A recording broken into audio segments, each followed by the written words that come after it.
귀한 찬양 감사드립니다.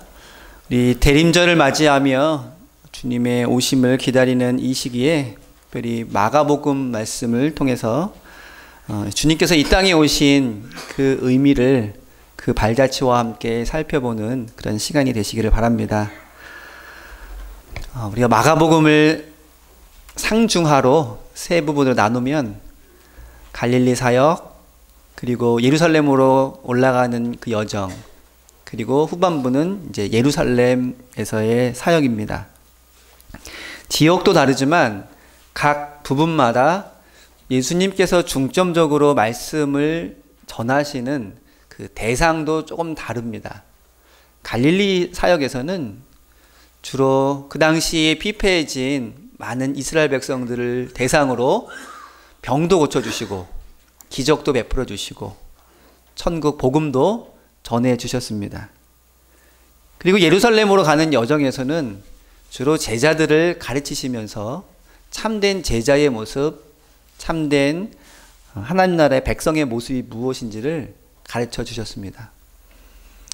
이제 예루살렘 성에 들어가신 예수님께서는 그 주로 말씀하시는 대상이 그 당시 성전을 중심으로 하는 종교 지도자들이었습니다.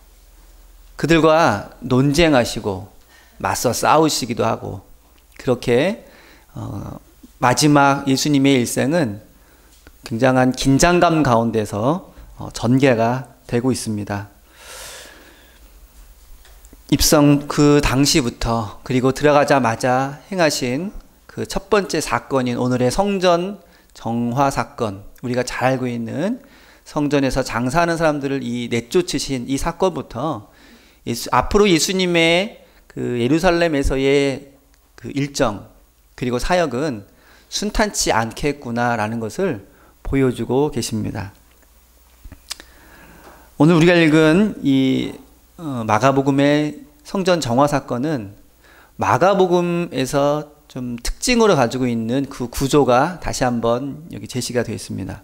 마가복음에서는 어떤 이야기를 전할 때 서로 내용이 다른 두 이야기를 마치 샌드위치처럼 전반부와 후반부에 배치를 하고 또 다른 이야기는 중간에 배치하는, 우리가 샌드위치 만들 때 빵과 빵 사이에 뭐 햄이나 다른 내용물을 넣는 것처럼 그런 구조로 이야기가 전개되어 있습니다. 학자들은 이런 이야기 구조를 샌드위치 구조다 이렇게 말을 하고 있는데, 오늘 우리가 읽었던 본문은 그 중간에 해당하는 성전 정화 사건이고 앞뒤에는 무화과나무에 대한 이야기가 자리를 하고 있습니다. 성전에 들어가시면서 무화과나무를 보시고 예수님이 열매를 구하셨는데 구하지를 못하셨습니다. 그래서 그 열매를 저주하셨는데 그 무화과나무를, 그리고 나서 이 아이가 갑자기 전환이 되고 성전에서의 일이 등장을 합니다. 그리고 끝나고 나면 그 뒤에 또 그 무화과나무가 등장을 합니다. 예수님이 저주하신 그 무화과나무가 말라있는, 뿌리까지 말라있는 그런 모습을 봅니다. 그래서 무화과나무 이야기, 성전 정화 이야기, 그리고 또 무화과나무 이야기, 이런 식으로 배치가 되어 있습니다. 전혀 다른 이야기 같지만 두 이야기가 서로를 설명해주는, 그 의미를 보충해주는 그런 역할을 합니다. 오늘은 그 중간에 배치된 그 성전 정화 사건에 대해서 한번 같이 이야기를 들여다보도록 하겠습니다. 예수님께서 예루살렘 성전에 들어가시자마자 병든 자를 고쳐주거나 귀신을 쫓거나 아니면 하나님 나라의 말씀을 전해주시는 그런 모습이 아니라 들어가자마자 갈등, 그것도 아주 큰 갈등을 빚으시는 모습이 등장을 합니다. 성전 안에서 장사하는 사람들 다 내쫓고, 또 그들이 장사하면서 쓰던 물건들, 그것들 다 뒤집어 엎고, 그리고 사람들까지도 다 내보내시는, 누가 봐도 먼저 시비를 거는 그런 모습이 등장을 합니다. 그러면서 예수님께서는 이 성전 안에 있는 사람들과 그것을 지배하고 있는 사람들을 향해서 마치 선전포고를 하듯이 너희들이야말로 내가 앞으로 맞서 싸워야 할 대상이다 라는 것을 분명하게 보여주고 계십니다. 더 나아가 13장까지 가면 급기야 그 예루살렘 성전이 나중에 무너지게 될 것이다. 멸망당할 것이다 라는 그런 말씀까지도 해주고 있습니다. 누가 봐도 예수님은 성전에 있는 대제사장을 비롯한 많은 세력들을 예수님의 주된 적으로 지금 선포하고 있다는 것을 알 수가 있습니다. 우리가 이 이야기를 읽으면 평소에 예수님의 모습과는 좀 다르기 때문에 좀 의아하기도 하고 또 때로는 당황스럽기도 합니다.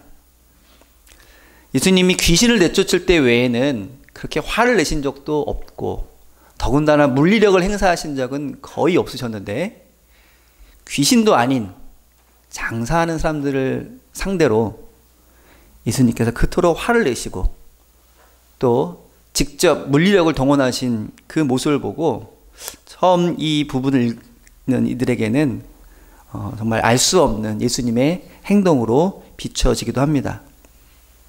근데 이런 예수님의 행동은 단순히 성전에서는 예배만 드려야지 장사를 하면 안 된다.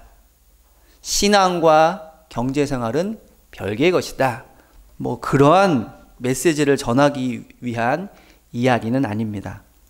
오히려 우리의 신앙은 우리의 경제생활과 밀접한 관련이 있다는 것을 더욱 역설적으로 보여주고 있습니다.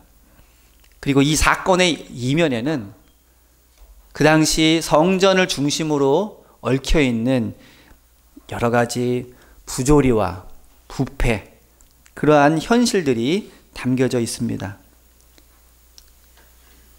이 글을 읽는 그 당시 독자들은 이미 그 내용을 알고 있기 때문에 예수님께서 왜 다짜고짜 들어가자마자 장사하는 사람들을 내쫓으셨는지 그 이유를 설명하고 있지는 않습니다. 그러나 오늘 우리는 그 마가가 생략한 그 이유를 먼저 살펴보려고 합니다. 당시 예루살렘 성전은 그 성전을 주관하는 대제사장과 그 주변에 있는 세력들에게는 마치 황금알을 낳는 거위처럼 그냥 갈고리로 걷어들이면 쌓이는 그런 돈밭과 다름이 없었습니다.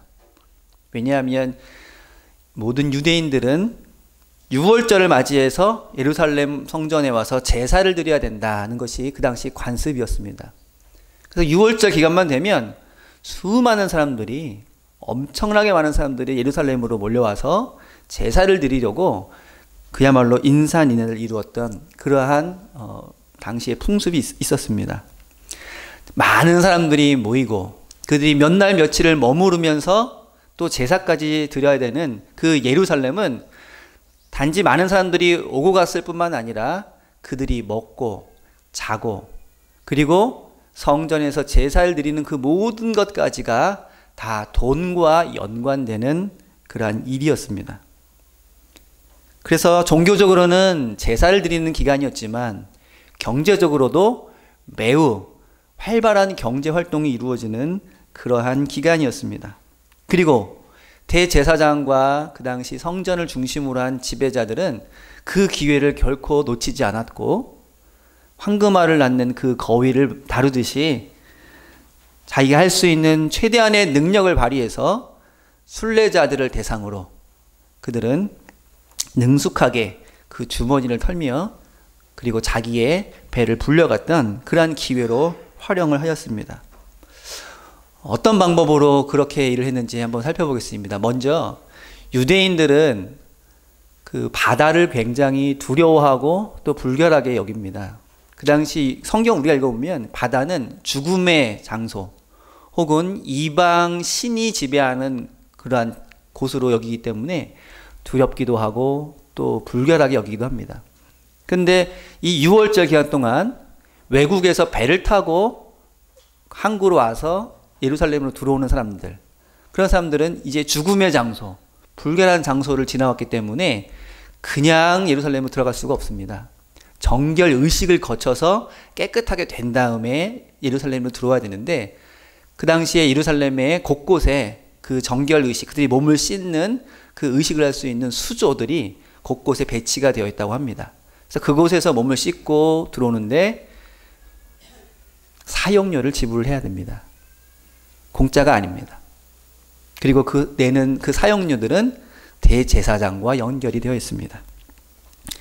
그들이 쓰는 화폐도 문제입니다. 성전에 들어오면 이제 성전세를 내고 또 헌금을 해야 되는데, 그 당시 일반적으로 통용되던 로마 화폐에는 로마 황제의 얼굴이 새겨져 있고, 그리고 그 황제가 곧 신이다, 이런 글귀가 새겨져 있습니다. 그 이방인을 우상으로 섬기는 그런 화폐였기 때문에 성전에서 하나님께 바치는 성전세, 그리고 성전에서 쓰는 그 용도로는 적합하지가 않았습니다. 그래서 성전에서 쓸 수 있는 유대인의 돈으로 그걸 바꾸어야 했습니다. 그래서 환전상이 필요했던 것입니다. 그런데 문제는 돈을 바꾸면 환율이라는 것이 있습니다. 지금도 뭐 우리 유학생 자녀들에게 돈을 보내면 우리나라 돈을 달러로 이제 바꿔야 되는데, 가장 민감한 것이 환율이죠.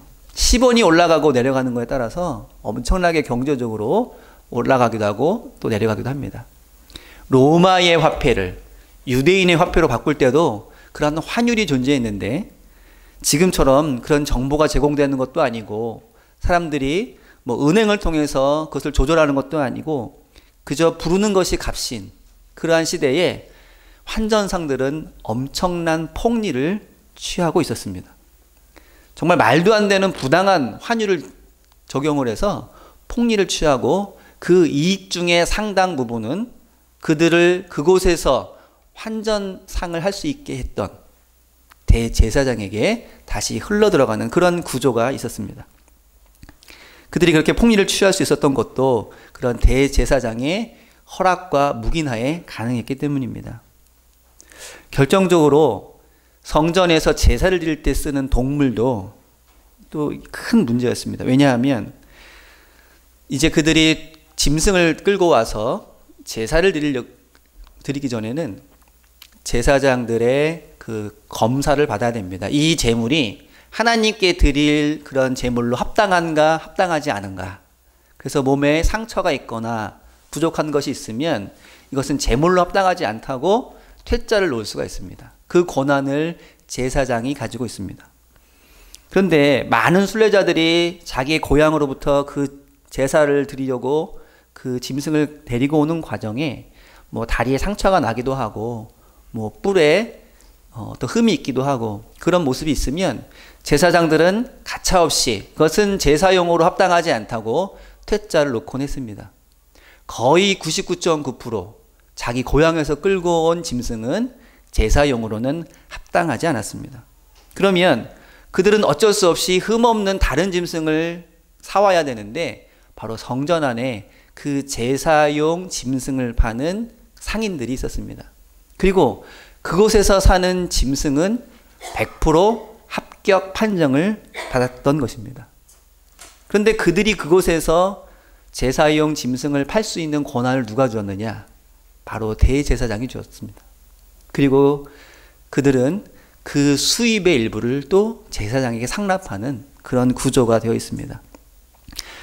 더군다나 그 성전 안에서 파는 제사용 짐승은 밖에서 자기들이 직접 길러서 데리고 온 짐승보다 엄청나게 비쌌습니다. 하지만 그 짐승이 아니면 제사를 드릴 수 없었기 때문에 그들은 어쩔 수 없이 울며 겨자 먹기로 훨씬 비싼 짐승을 살 수밖에 없었던 것입니다. 이 모든 것이 다 예루살렘 성전의 대제사장과 연결된 그러한 경제적인 이해관계였습니다. 그래서 이 성전에서 제사를 드리는 그 동물의 상인들도, 돈을 바꾸는 환전상도, 그리고 몸을 씻는 그 수조에 관련된 일들도, 그 밖에 여러 가지 모든 일들에, 그 경제적인 활동에 이 대제사장이 관여하지 않는 것이 거의 없을 정도였습니다. 그리고 상인들을 통해서 막대한 부를 끌어모았던 이 대제사장은 자신의 배만 불린 것이 아니고, 그 중에 또 상당 부분은 로마 총독과 로마 관원에게 상납하는 그러한 피라미드와 같은 구조였습니다. 왜냐하면 예루살렘 성전의 대제사장을 로마 총독이 임명하기 때문입니다. 로마 총독에게 얼마나 잘 보이느냐에 따라서 대제사장의 직분을 계속 유지할 수도 있고, 그렇지 않은 경우에는 다른 사람으로 교체가 될 수도 있는 그러한 이해관계였기 때문에 제사장들은 어떻게 해서든지 많은 돈을 모아서 그 중에 상당 부분을 로마 총독에게 바치고, 그리고 자기는 그 많은 수입을 올릴 수 있는 대제사장의 직분을 본인도 끝까지 유지하고, 그리고 그 직분을 또 자기의 아들에게도 물려주고자 했던, 그것이 그 당시의 상황이었습니다. 자, 이렇게 환전상과 짐승 파는 상인들이 성전 안에서 시끄럽게 사람들을 모으고 그렇게 정치판을, 그리고 장사판을 벌리는 이 모습을 보고 예수님께서 분노하시고 그들을 쫓아낼 수밖에 없었던 것입니다. 이러한 상황을 우리가 염두에 두고 우리 15절과 16절 말씀을 한번 다시 읽어보겠습니다. 그 당시에 이런 배경을 우리가 염두에 둔 상태에서 한번 읽어보겠습니다. 15절과 16절입니다. 시작. 그들이 예루살렘에 들어가니라. 예수께서 성전에 들어가사 성전 안에서 매매하는 자들을 내쫓으시며 돈 바꾸는 자들의 상과 비둘기 파는 자들의 의자를 둘러엎으시며 아무나 물건을 가지고 성전 안으로 지나다님을 허락하지 아니하시고. 예수님은 단순히 그곳에서 그 노점하는 것 같은 사람들을 쫓아내신 것이 아니라, 이 서울에서는 가끔 노점 단속이라고 해서 정말 생계를 위해서 길거리에서 장사하시는 분들을 정말 가차없이 이렇게 몰아내는 그런 작업도 가끔 합니다. 근데 예수님은 그런 구청 직원처럼 그 일을 하신 것이 아니라 하나님의 성전이 제 역할과 기능을 잃어버리도록 만드는 그러한 구조, 그런 대제사장의 횡포, 그리고 그것을 묵인하는 로마 제국의 그런 질서까지 예수님은 그냥 두고 보시지 않고 그것이 잘못되었다는 것을 많은 사람들에게 보여주고 있는 것입니다. 그래서 예수님께서 그렇게 화를 내시면서 너희들이 이 성전을, 하나님께 기도하라고 하나님이 허락하신 이 성전을 강도의 소굴로 만들었다 라고 하시면서 분노하시는 것입니다. 근데 이 사건은 예수님께서는 충분히 분노하실 만한 일이었고, 그것을 통해서 많은 사람들에게 성전 구조의 부패와 부정을 보여주는 일이었지만, 그 일을 지켜보고 있는 대제사장과 그리고 그 이해관계가 얽힌 사람들에게는 매우 기분 나쁜 일이었습니다. 그리고 자신들의 수익 구조에 대해서 불만을 제기하는 그런 불순문자로 예수님을 낙인 찍는 그런 일이었습니다. 대제사장들은 함부로 건드릴 수 있는 사람이 아니었던 그 시대에 이름도 없는 갈릴리에서 온 한 청년이 그들의 권위에 도전을 하고, 그리고 그들의 수입 구조, 그들의 아무도 모르게 벌어지는 그 물질의 그런 구조를 폭로해버린 그러한 사건이었기 때문에, 이에 대해서 그 사건을 보고받자마자 대제사장을 비롯한 그런 사람들이 대책회의를 소집을 하고 의논을 합니다. 우리 18절의 말씀을 한번 볼까요? 같이 한번 읽어보도록 하겠습니다. 시작. 대제사장들과 서기관들이 있고 예수를 어떻게 죽일까 하고 꾀하니 이는 무리가 다 그의 교훈을 놀랍게 여김으로 그를 두려워하밀러라. 예수님이 쫓아내신 사람들은 상인입니다. 돈 바꾸는 사람입니다. 그렇다면 예수님이 하신 일에 대해서 불만을 제기하고 시위를 하려면 그 사람들이 해야 되겠죠. 우리의 생계를 보장하라. 우리는 예전부터 여기서 장사했는데 당신이 누구라고 우리를 쫓아내느냐 하면서 상인들과 환전상들이 예수님에 대해서 불만을 제기하거나 시위를 해야 되는데, 이에 대한 대책회의는 대제사장과 서기관들이 지금 하고 있습니다. 그러니까 마가는 전혀 이것을 설명하고 있지는 않은데, 그 당시의 사회 이런 모습들을 보면 그들이 왜 이 대책회의를 소집했는지를 알 수 있습니다. 그리고 그 회의의 결과 그들은 예수님을 죽이려고 꾀합니다. 마가복음 3장에 보면 예수님께서 안식일에 손 마른 사람을 고쳐준 일이 있었습니다. 그 모습을 보고 이 바리새인들과 헤롯 당이 어떻게 이 안식일을 어길 수 있느냐고 분노하면서 예수님을 서로 죽이겠다고 모의를 합니다. 그리고 이제 두 번째로 예수님을 죽이겠다고 모의하는 장면이 나오고 있는데, 근데 이 성전 정화 사건으로 인한 이 예수님을 죽이려고 하는 이 모의가 훨씬 더 큰 사건입니다. 이제 예수님을 실제로 죽일 수도 있는, 그 생명을 취할 수도 있는 그 힘을 가진 자들이 이제 오늘날로 말하면 그 정부 역할을 하는, 그 당시에 정부 역할을 하는 곳이죠. 그곳에서 예수님을 낙인을 찍고 그를 어떻게 잡아들여서 처리할까, 이것을 구체적으로 모의하기 시작했습니다. 이것은 그 당시 유대 사회에 뿌리 깊게 자리 잡고 있는 성전을 중심으로 하는 부패와 불의에 대해서 그전까지는 아무도 얘기하지 않았었는데 예수님께서 그것을 드러내고 폭로하고 책망하며 그들을 향해서 도전하셨기 때문입니다. 그리고 그것은 그 당시 로마 제국의 그 다스리는 구조, 거기까지도 예수님께서 침범하셨기 때문이라고 그들은 규정을 하고 나섰습니다. 우리는 이 사건을 보면서 그 당시 유대 사회가 얼마나 뿌리부터 썩어 있는지를 적나라하게 보게 됩니다. 하나님 앞에 제사를 드리는 그 직분을 감당하는 이 대제사장으로부터 서기관, 사두개인, 바리새인, 헤롯 당, 그리고 그 뒤에 있는 로마 세력까지 서로 한통속이 되어서 끼리끼리 사람들을 착취하고 그 이익을 서로 나누어 갖는 이러한 모습들을 아주 적나라하게 보여주고 있습니다. 그리고 이러한 모습들은 하나님께서 그들을 왜 심판하셔야 하는지를 보여주는 사건이기도 합니다. 예수님은 그 모습을 보고 성전이 앞으로 멸망하게 될 것이다, 파괴될 것이다 라고 말씀하셨고, 실제로 주후 70년에 로마 군대에 의해서 예루살렘 성전은 그 돌 위에 돌 하나도 남지 않을 정도로 철저하게 파괴가 됩니다. 참으로 가슴 아픈 일이 아닐 수가 없습니다. 그런데 원래 이 성전 중심의 신앙생활은 이런 모습이 아니었습니다. 하나님께서 성전을 허락하시고 그 성전에 내가 너희와 함께 하겠다, 성전에서 너희들이 기도할 때 내가 그 기도를 들어주겠다 하셨던 때의 이 성전의 역할은 이런 것이 아니었습니다.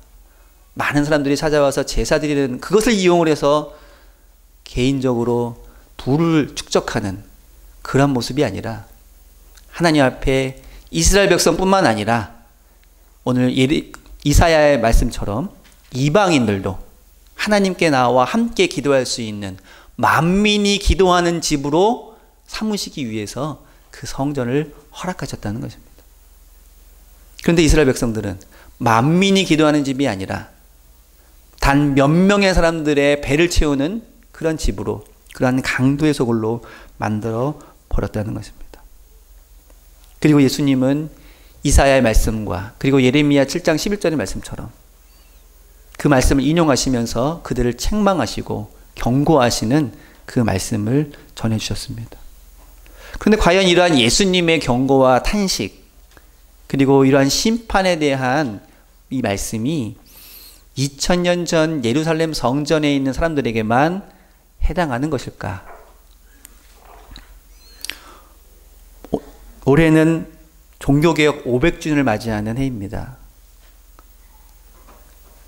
그래서 각 교단마다 참 많은 행사들을 준비했습니다.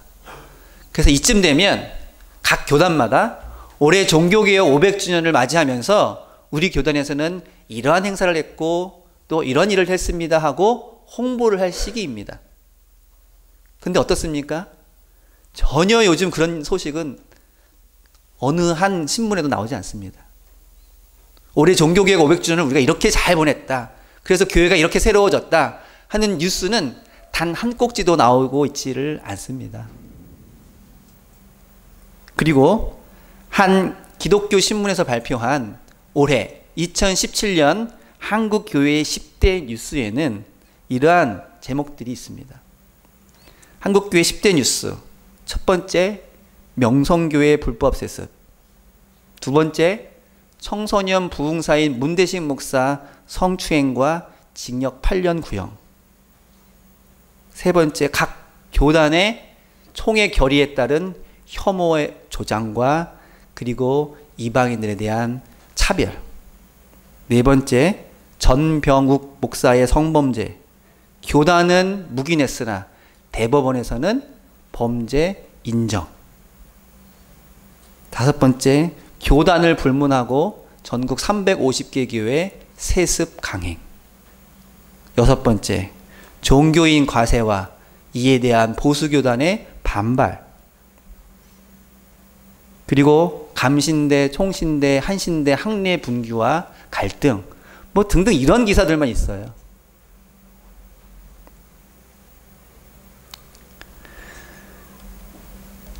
이런 기사들을 보면서 참 마음이 안타깝습니다. 하나님께서 우리나라에 교회를 세우시고 그 교회의 부흥을 통해서 많은 이들이 신앙생활을 하게 하신 그 기대했던 바는 이 한국교회가 세계의 선교사들을 파송하고 선교의 역할을 감당하는 그 선교의 전초기지로 세워지기를 그렇게 바라셨던 것이라 믿습니다. 지금까지 교회는 그렇게 자긍심을 나타냈었고 또 그 일을 해왔습니다. 또 한국 사회에 소금과 빛의 역할을 감당하도록 하나님께서는 은혜를 부어주셔서 많은 교회들을 세워주신 줄로 믿습니다. 그리고 특별한 그런 해를 맞이해서 다시 한번 신앙의 의미를 되새기고 하나님께서 우리에게 원하시는 바가 무엇인지를 깨닫고 그것을 실천하기 위해서 서로 힘을 모으는, 그래서 포용하고 서로를 용납하는 그런 새로운 시대로 나아가기를 원하는 그런 모습이었을 것입니다. 그러나 실제 우리의 귀에 들려오는 소식들은 그와는 정반대의 모습으로 나아가고 있습니다. 그리고 많은 그래도 생각이 있고 의식이 있는 그런 성도들과 목회자들은 내 집은 만민이 기도하는 집이라 칭함을 받으리라 하지 아니하였느냐, 너희는 강도의 소굴을 만들었도다라는 이 말씀을 플랜카드로 만들어서 어떤 특정한 교회 앞에서 혹은 교단 앞에서 시위를 하며 한 해를 보내고 있습니다. 정말 이대로 나갔다가는 예수님께서 마가복음 13장에 예루살렘 성전은 파괴될 것이다 라고 말씀하셨던 그 말씀을 우리 한국 교회가 듣는 것은 아닌가 하는 위기감을 표하는 분들이 너무나도 많이 있습니다. 정말 더 기도해야 할 때고 우리의 본분이 무엇이며 교회가 나아가야 할 길이 무엇인지를 더욱 진지하게 성찰해야 되는 그러한 때가 아닌가 합니다. 특별히 대림절 기간 동안 예수님께서 이 땅에 오신 그 의미를 떠올릴 때에 기쁘다 구주 오셨네로 끝나는 그런 기간이 아니라 그 기쁨을 어떻게 우리의 삶 가운데 자리 잡게 할 것인지, 어떻게 뿌리부터 잘못된 것을 조금이라도 바꾸어 나갈 수 있을지를 진지하게 기도해야 될 때인 줄로 믿습니다. 그러면 우리의 모습은 어떨까요? 하나님께서는 올 한 해 여러분과 저에게 무엇을 기대하고 계셨을까요? 하나님께서는 성전을 만민이 기도하는 집이라고 기대하셨습니다. 성경에 보면은 우리 모두를 가리켜 성전이라고 합니다. 우리를 한 사람 한 사람을 성전이라고 합니다. 그러면 하나님께서는 올 한 해 우리에게 무엇을 기대하셨을까요? 그리고 올 한 해를 지나고 나서 우리의 모습을 보시면서 하나님께서는 뭐라고 말씀하실까요? 예루살렘 성전을 바라보면서 예수님께서는 이 성전은 만민이 기도하는 집인데 이것은 기대하는 바입니다. 그런데 너희가 강도의 소굴을 만들었다. 이것은 현실적으로 드러난 일에 대한 예수님의 평가입니다. 그렇다면 우리 모두가 하나님의 성전이라고 일컬음 받은 사람으로 지금 부름받고 이 자리에 있는데 우리는 과연 어떠한 평가를 주님으로부터 들을 수 있을 것인지 깊이 생각하지 않을 수가 없습니다. 바라기는 우리는 하나님의 성전으로 이러한 일들을 기대하고 있었는데 정말 그 기대에 부응하기 위해서 이렇게 애쓰고 수고했구나라고 하는 그러한 평가를 드리실 수 있기를 바랍니다.